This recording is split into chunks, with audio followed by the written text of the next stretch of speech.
con el auspicio de BCI Corporate and Investment Banking, presentan Mirada Financiera. La periodista Paulina Yarur analiza los principales hechos que mueven a los mercados financieros de Chile y el mundo. 2 de la tarde en punto y comenzamos una nueva mirada financiera. En este 22 de diciembre de 2014, queda poco para que se vaya este 2014. Hoy, en forma excepcional, me acompaña Alejandro Alarcón, economista y profesor de la Universidad de Chile. Le mandamos un saludo a Javier Latorre, que se tomó unos días libres, salió medio feo, pero se tomó unos días libres. Le mandamos un saludo para que descanse y reponga las pilas de este año. ¿Cómo estás? Hola Paulina, feliz de estar aquí en este lunes, como la canción Monday Morning. No, Monday, es que yo soy más viejo que tú. Ese grupo Mamas and the Papas en los 60s. ¿No lo ubicas? No. Me delaté. Monday.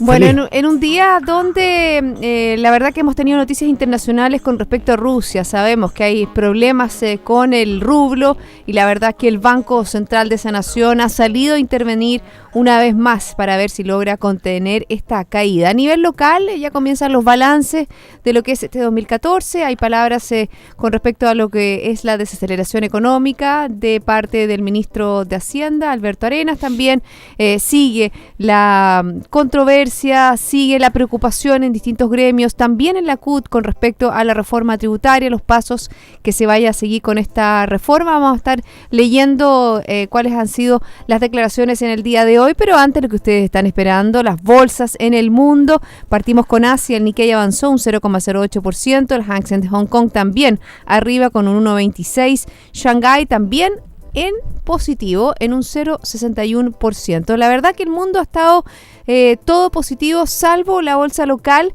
que hasta ahora está bajando un 0,32, hace el IPSA, y el IXPA también desciende un 0,26. Bueno, nos vamos a Europa, donde también hay una caída, pero casi plano. El IBEX 35 de España, un 0,03. Tenemos el FTSE 100 de Londres que avanzó un 0,42. El CAC 40 de París también avanzó un 0,21. El DAX alemán arriba, un 0,72%. En Estados Unidos tenemos el Dow Jones un 0,47, Standard & Poor's 0,03 y Nasdaq un 0,09. Todos valores positivos. El cobre sigue bajando en la bolsa de metales de Londres. Comenzó la semana con un descenso de un 0,29% y se situó en $2.91 la libra. El dólar también extendió su corrección a la baja, se cotizó en niveles de 609,5 comprador y 609,8 vendedor, lo que implica un retroceso de 1,7 pesos con respecto a lo que fue el cierre del viernes. Pero tenemos noticias positivas. ¿Te parece si comenzamos a dar noticias positivas? Yo creo que siempre es bueno dar noticias positivas. Porque ahí la Superintendencia de Valores y Seguros aprobó la reestructuración financiera de La Polar. Este nuevo balance le va a dar una nueva vida a la empresa, que está financieramente sana y podrá operar con normalidad, destacó el presidente de la firma, César Barros. Sabemos que La Polar ha tenido una importante baja en su cotización bursátil. Es una empresa que está tratando de salir adelante y yo creo que este es un buen espaldarazo, ¿no? Yo creo que sí. La Polar ha sufrido los vaivenes de su reestructuración y esta es una muy buena noticia porque realmente es como decir que ahora La Polar tiene dueños, los acreedores van a canjear los bonos por acciones, ¿no es cierto? Y lo que queda ahora es que se produzca ese proceso que entiendo que a contar del 29 de diciembre. Exactamente, a partir del 29 de diciembre se dará inicio a esta opción preferente por un plazo de 30 días, contados desde esta fecha, el cual concluirá el martes 27 de enero de 2015. ¿Y qué es lo que se ha informado? Que la empresa, mediante un hecho esencial, consiste en la emisión de bonos convertibles, como decías tú, Alejandro, en acciones, por 163.633 millones de pesos y, uy, qué gran número, sale 1997, es 1.997.235.044 nuevas acciones que respaldan la referida emisión de bonos. Se está capitalizando la empresa. Esa es la mejor noticia que puede tener una empresa que está teniendo algunos problemas de hace bastante. Bueno, de hecho hay unos temas pendientes en la justicia, de la antigua administración, y por lo tanto el anuncio de capitalización de la empresa es muy buena noticia. Fíjate que una vez materializada la operación, los acreedores de la Polar serán potencialmente los dueños del 66,67% de la compañía. ¿Te acuerdas que eso era uno de los must con respecto a cuando se estaban haciendo la reestructuración? Así es. Uno de los requisitos que pedían los acreedores es ser un poco parte ya de esta empresa. No hay mejor cosa que una empresa que tenga dueño. Es muy importante. Exactamente. Siempre cuando hay una persona visible, cuando hay un líder visible, obviamente que eso genera un mayor respaldo Mayor y confianza. mayor confianza. Hablando de la confianza, también a nivel local lo anunciaba en los titulares, no titulares, pero los anuncios que hacemos, ¿no es cierto?, de los temas que vamos a tocar durante el día. Yo comentaba, ¿no es cierto?, que hay ya a fines de diciembre, ¿no es cierto?, entraría la reforma laboral al Parlamento. Y yo decía que Bárbara Figueroa, la presidenta de la CUT, llama a cuidar el debate. Sabemos, ¿no es cierto?, que está generando ruido esta reforma laboral. Fíjate que también salen declaraciones del timonel de la SOFOFA, Hernán von Mühlenbrock, por la reforma laboral. No nos parece que haya que obligar a la gente a pertenecer a un sindicato. Y también, ¿no es cierto?, yo creo que por ahí está la reforma laboral que está comenzando, ¿no es cierto?, a generar mayor cantidad de ruido una vez saldada lo que fue la reforma tributaria. Bueno, lo que nosotros hemos dicho acá es que estas restricciones al mercado laboral, entendiendo que se busca proteger a los trabajadores y que los sindicatos en este país son débiles, no son precisamente promotores de mayor empleo, es todo lo contrario. Y particularmente en este momento en que la economía se está arrastrando y que lucha por salir adelante, lucha por mejorar su crecimiento, lucha porque haya más inversión, creo que sería el momento más peligroso. Y yo creo que es importante indicar que los trabajadores pueden aumentar su capacidad de negociación no necesariamente a través de mayores restricciones. Mayores restricciones implican que va a haber impacto en el empleo. En cambio, si el acento es en la negociación, por lo tanto, deberían aumentar su capacidad para tener más habilidades, tener más capital humano. Yo encuentro que hay poco de eso y estoy todavía optimista que ese tipo de situaciones van a aparecer en el debate, que es realmente lo que le da poder a los trabajadores o a cualquier persona. Bueno, y en esa misma línea sabemos que estamos a una semana, ¿no es cierto?, de que este proyecto ingrese al Congreso y el gobierno. Vemos también cómo pymes y gremios buscan destrabar los nudos de la reforma laboral. La verdad que durante la última semana se ha avanzado, entre otros puntos, en elevar los quórum para formar sindicato, lo que dejaría casi al 80% de las pymes al margen de los ajustes laborales. Pero persisten dudas, por supuesto, sobre el nivel de consejo que se pueda alcanzar. Y también dentro de lo que son las reformas laborales hay preocupación dentro de los gremios. Decíamos, ¿no es cierto?, las palabras del líder de la SOFOFA. También tenemos el líder de la CPC, Andrés Santa Cruz, que es lo que dice: el ambiente de incertidumbre que tenemos hoy es el mayor que me ha tocado enfrentar como dirigente empresarial. Y eso no solo incluye a la reforma laboral, sino que también incluye, ¿no es cierto?, a la reforma tributaria. Me tocó hacer un reportaje, fíjate, Alejandro, de cómo pegaría la reforma tributaria a profesionales, a empresarios. Y el mayor problema que existe hoy es que no existe claridad de cómo se va a implementar la reforma Hay muchas dudas. tributaria. Hay muchas dudas.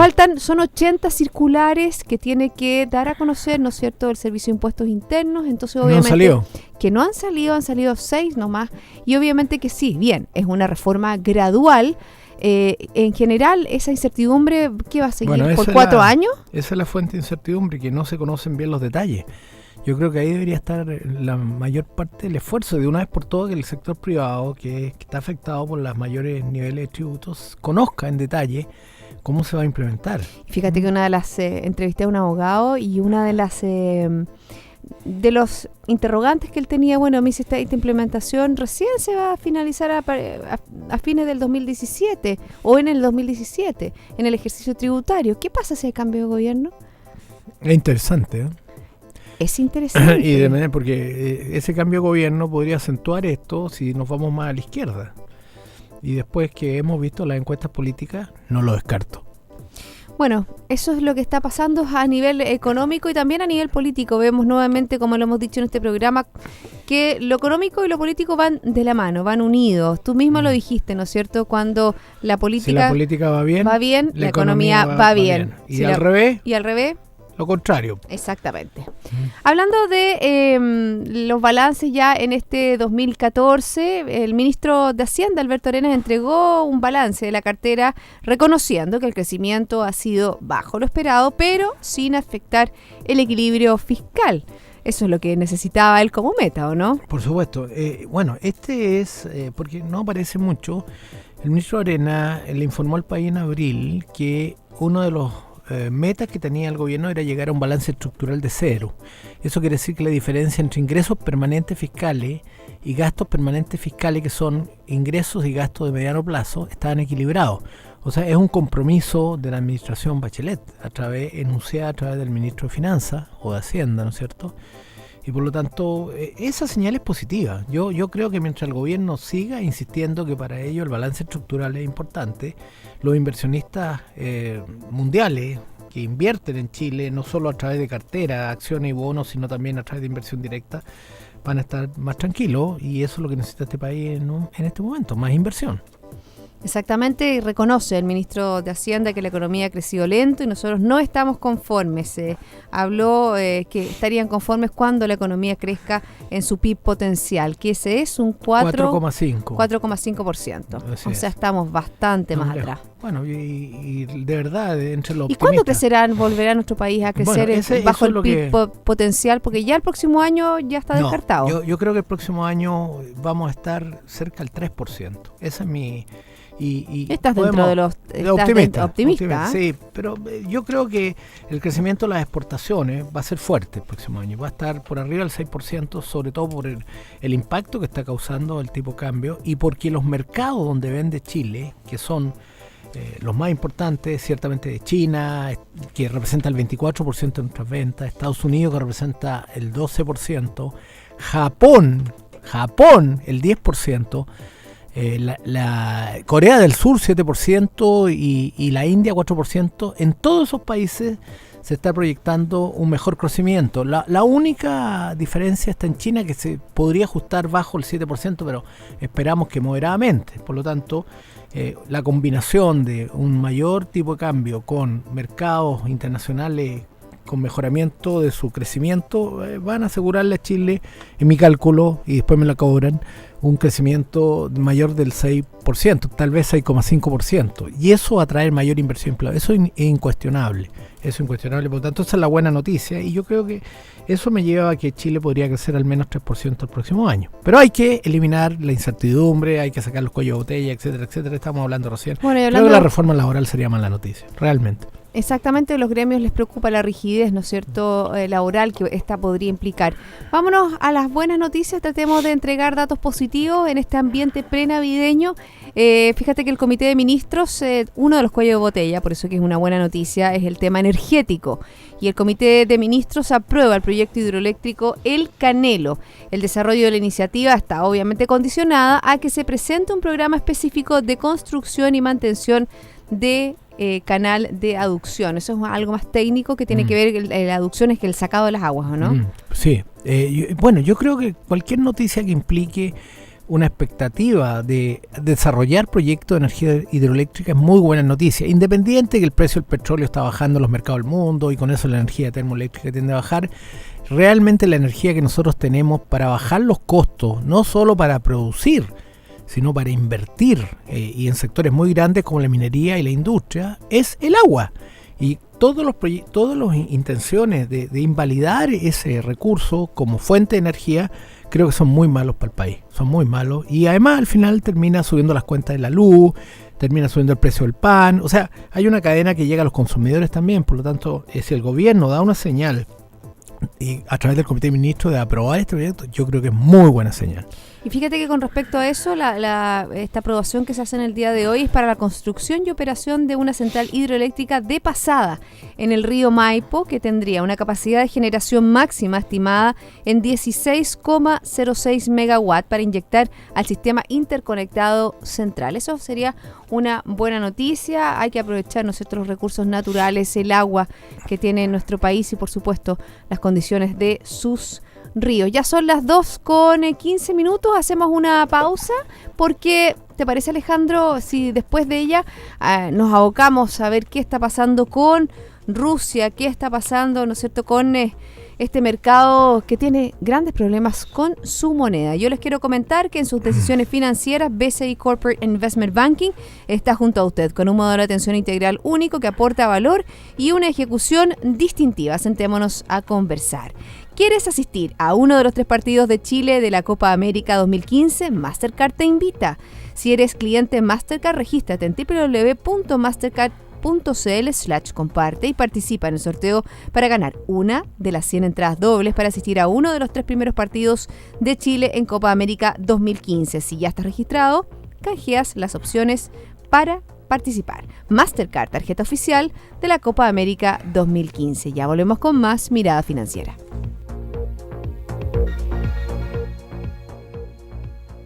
BCI Corporate and Investment Banking, un socio estratégico con un modelo de atención integral único y un banquero de relación que le entregará las mejores soluciones ante desafíos complejos, avalado por un banco con más de 75 años de experiencia en el mercado. BCI Corporate and Investment Banking. Sentémonos a conversar.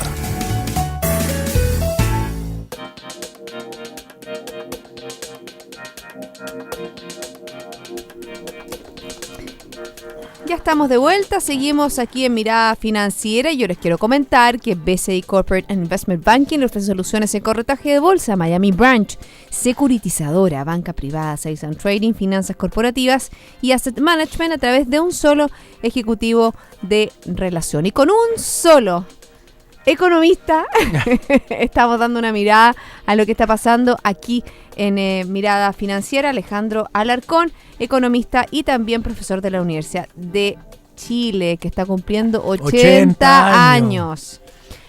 Vámonos al plano internacional y hay una noticia que tiene que ver con el Fondo Monetario Internacional y con la caída del petróleo, porque dice este organismo que impulsará el crecimiento desde la economía global a un crecimiento entre un 0,3 y un 0,7 en el 2015. Sí. Algo que para algunos, como los rusos, es muy negativo para la economía en general y sobre todo para países como el nuestro, que son importadores netos de este combustible. ¿Es combustible petróleo? No, es el petróleo, energía. Es un insumo que se usa para combustible. Eso es lo correcto. Sí, eso es. Mira, lo que pasa con esta sorpresiva caída que tenía el petróleo no es tan sorpresiva porque Estados Unidos empezó a diseñar sistemas que sustituyeran el petróleo dado el alza que tuvo y ahí en los mercados internacionales en los últimos meses, y si me apuras un poco, los últimos años. Y ahí sacó el shale gas, se escribe S-H-A-L-E, shale gas, que básicamente es un sustituto, ¿no es cierto?, que se produce con petróleo. Entonces el efecto neto de esto fue que Estados Unidos está produciendo tantos barriles por día, cerca de 9 millones de barriles por día, que es lo mismo que produce Arabia Saudita. O sea, Estados Unidos aumentó en forma impresionante la oferta de petróleo en el mundo. Y cuando se agregó la caída en la demanda, sobre todo de China, el precio se desplomó. Entonces la discusión es si el shale gas aguanta o no aguanta con los bajos precios del petróleo. No, pues no aguanta, si es el tema. No, yo estuve estudiando esto en estudio. Y la verdad es que el desarrollo tecnológico de los shale gas es impresionante. Y por lo tanto, lo que predice esto es que Estados Unidos va a insistir y los inversionistas van a insistir. Porque te lo pongo en forma muy, muy gráfica. Para sacar petróleo en cerca del Mar Negro en Rusia, tienes que hacer unas tremendas excavaciones, el geólogo. El shale gas es más fácil, hay que encontrarlo, pero haces un hoyo en el suelo y después como con una pipeta saca la combinación de agua con las rocas que quiebras, con esos efectos electrónicos que utiliza. Por lo tanto, desde el punto de vista de la inversión es más bajo. Estados Unidos construyó más de 20.000 pozos desde el año 2010 adelante. O sea, esto no para, va a seguir bajando el costo de la tecnología y por lo tanto es fácil predecir que el petróleo no va a volver a los niveles que tenía en el mediano plazo antes de que se derrumbara. Bueno, y Arabia Saudita, en el fondo sabemos que el líder, la OPEP, dice que no cerrará la llave y seguirá produciendo petróleo al actual nivel. Sabemos que de los costos más bajos que tienen de los países productores de petróleo es Arabia Saudita. A diferencia, como tú dices, de Rusia, a diferencia de Irak y otros países que cuando se empieza a bajar demasiado los costos están muy complicados. Tan complicado. ¿Cómo le afecta a Rusia? Bueno, el 70% de los ingresos en dólares de Rusia vienen del petróleo. Por lo tanto, cuando cae el precio del petróleo, sus ingresos como país caen sustancialmente. Y por lo tanto, eso es lo que ha producido la tremenda devaluación del rublo. Lo que tiene una derivada peligrosa para Europa y para el mundo en general. Porque los rusos han emitido mucha deuda en dólares, que la tienen los bancos alemanes, que la tienen los bancos europeos. Y por lo tanto, esa deuda está creciendo y si sigue creciendo, podría hacerla impagable en algún momento. Y si la hace impagable, eso se llama cesación de pago o default. Y eso le pegaría muy fuerte a Europa, que ya está teniendo corcoveo. Vemos que no está teniendo Alemania una recuperación de la situación de casi recesión que tuvo hace unas semanas atrás. Y por lo tanto hay que mirar con mucha atención a Rusia. No es solo el impacto que sube el precio, porque así uno lee los diarios en general, sube el precio, se caen las acciones. Hay un efecto que puede alcanzar a los mercados globales y sobre todo a Europa. Por lo tanto yo creo que van a tener cuidado si la quieren dar vuelta a ese país. Y agregando un poco más de información al análisis que tú haces, por ejemplo, en el día de hoy el Banco Central de Rusia vendió cerca de 11.000 millones de dólares. Y la verdad que ¿qué es lo que está tratando de hacer? Frenar esta brusca caída de la moneda nacional, de acuerdo a los últimos datos. Yo creo que es muy importante el Banco Central ruso. Desde que el Banco Central ruso dejó el rublo, qué difícil, rublo, en el libre flotación el pasado 10 de noviembre, la entidad emisora no intervino hasta el 1 de diciembre, cuando vendió, ¿no es cierto?, por primera vez en este mes 700 millones de dólares. Posteriormente realizó varias intervenciones consecutivas, la mayor de ellas de 2.368 millones el pasado 12 de diciembre. Mientras tanto, el jueves pasado, el Banco Central ruso, según un comunicado de hoy, vendió 500 millones de dólares, claro, tras lo cual el rublo empezó a mostrar cierta recuperación.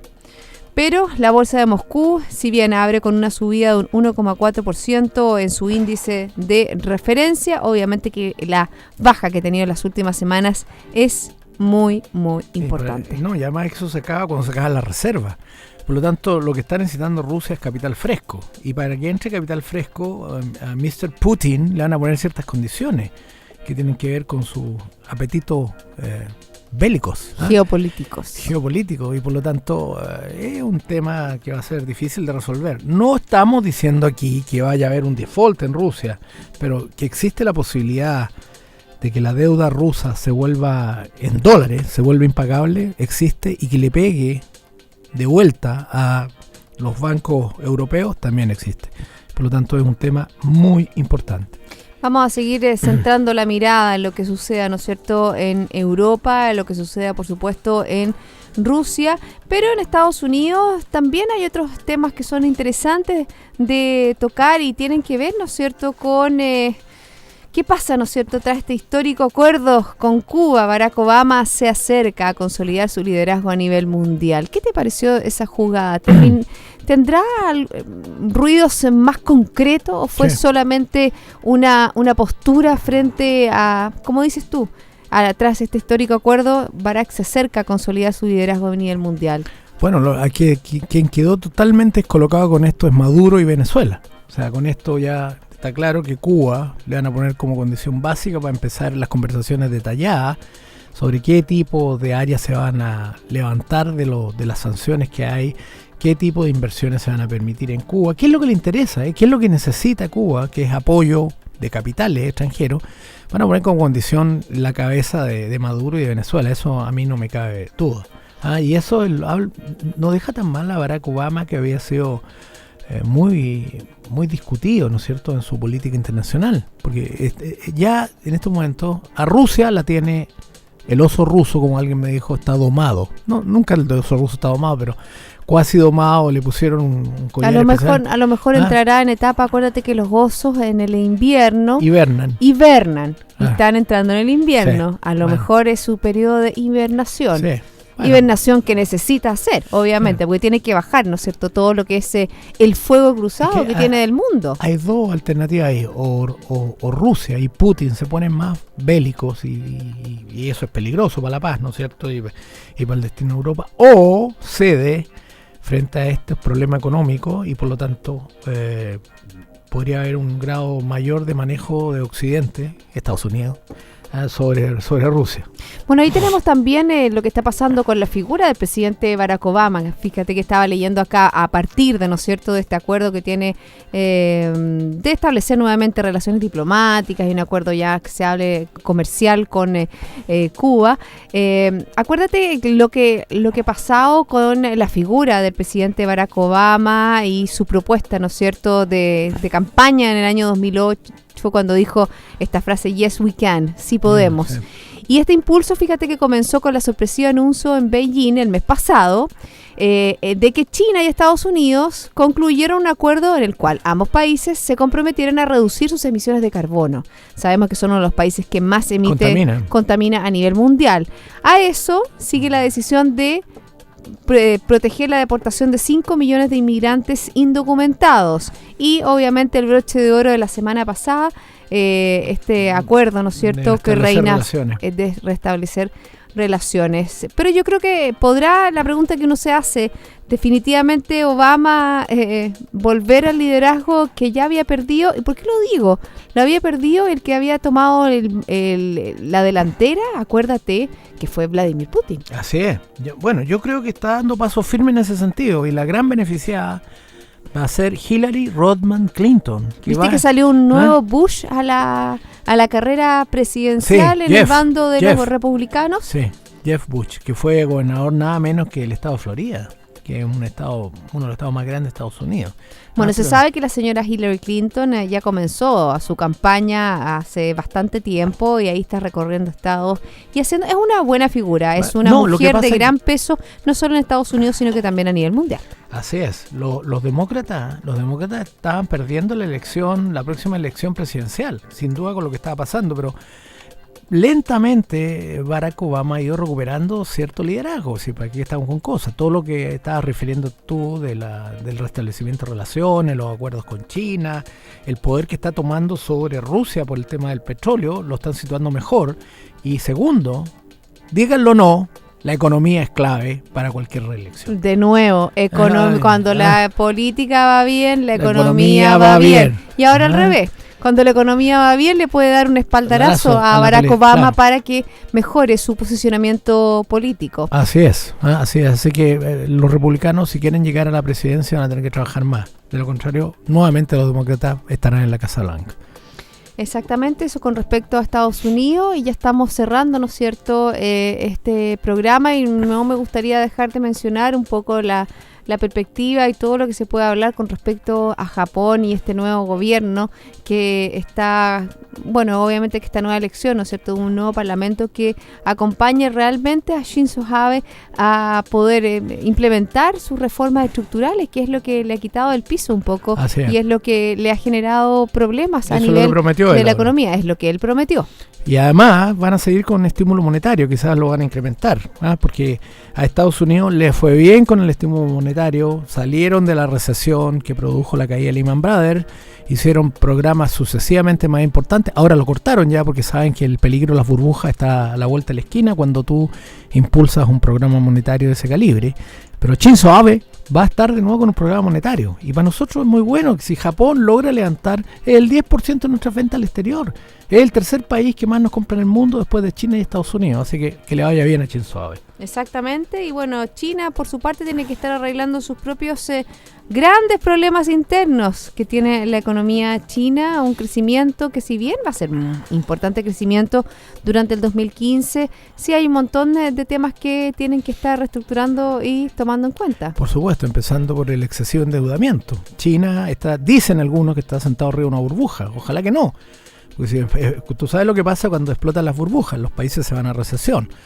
Pero yo confío en el presidente Xi Jinping y su primer ministro Li Keqiao, que es el gerente general, ¿no es cierto?, que son economistas ortodoxos y por lo tanto van a ajustar la economía, van a promover el mercado de capitales, van a volcar el esfuerzo de China que consuma más, porque la diferencia de ingresos que se está produciendo en China. Fíjate que China, estaba mirando las noticias con respecto a ese país más en detalle. El gobierno de China sigue siendo el principal financista internacional, a lo mejor está muy endeudado, pero le ofrece a Rusia dinero para superar sus dificultades económicas.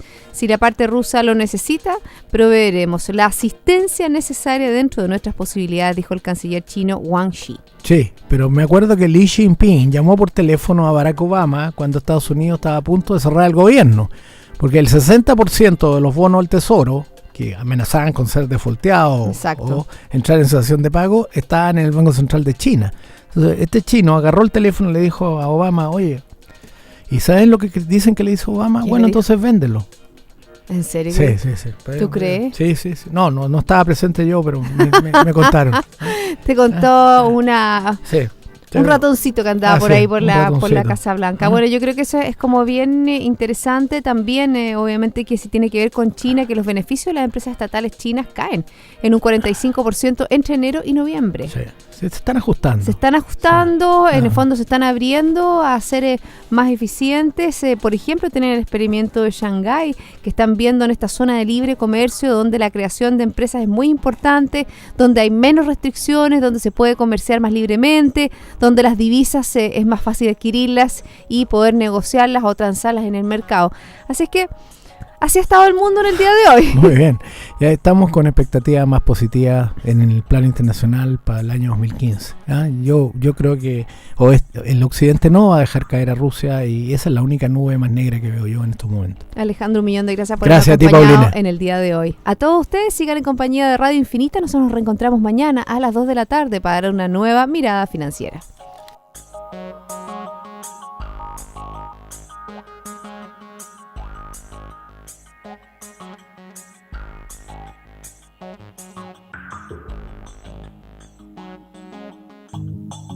Radio Infinita, idioma universal, con el auspicio de BCI Corporate and Investment Banking presentaron Mirada Financiera, el análisis de los principales hechos que mueven a los mercados financieros de Chile y el mundo.